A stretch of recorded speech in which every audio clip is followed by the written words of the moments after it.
If you're worried about year 11, here's my advice. First of all, consistency is the main thing. Don't pressure yourself thinking, oh, as soon as September starts, I need to make sure I'm doing 5 to 6 hours of revision after school every single day. Don't think like that, because you will run yourself to the ground. It is far better to do half an hour to an hour's worth of revision every day, or even 15 minutes of revision every day, than doing 6 hours of revision every 3 months. Your brain and your memory literally works on consistency and consolidating knowledge regularly. So in the beginning, just focus on doing half an hour to an hour's worth of revision every day. And then as you get closer to exams, that's when you can gradually increase the amount of revision that you do. Second point is start revising early. So again, in the beginning, it doesn't have to be very much. It can literally be 15 minutes, half an hour, or an hour after school. But start from the beginning of year 11. Because if you are doing consistent revision right from the start, you're going to be building up a lot of that content knowledge and solidifying it. So by the time you get to your GCSEs, you're not going to have to do too much revision. You're still going to have to do a lot of revision, but not too much. Unlike people who start their revision late and have to cram everything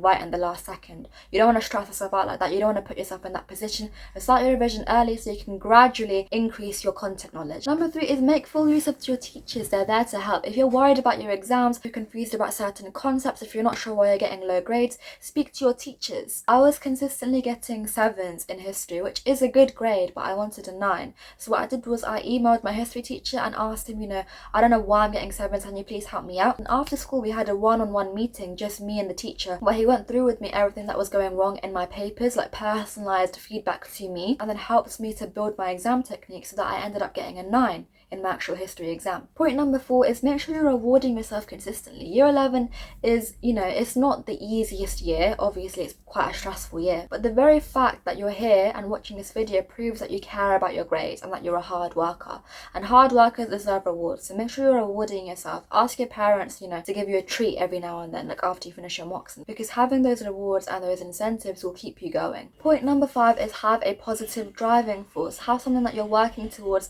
that will motivate you, not scare you. What I mean by that is don't have this thing in your head that I need to be getting good grades, otherwise my parents will be disappointed in me and my family will think I'm a failure or something like that. That's a negative driving force because you're avoiding something, and that will cause fear, and fear causes procrastination. Instead, have a positive driving force. For example, I want to get good grades because I want to get into my dream university.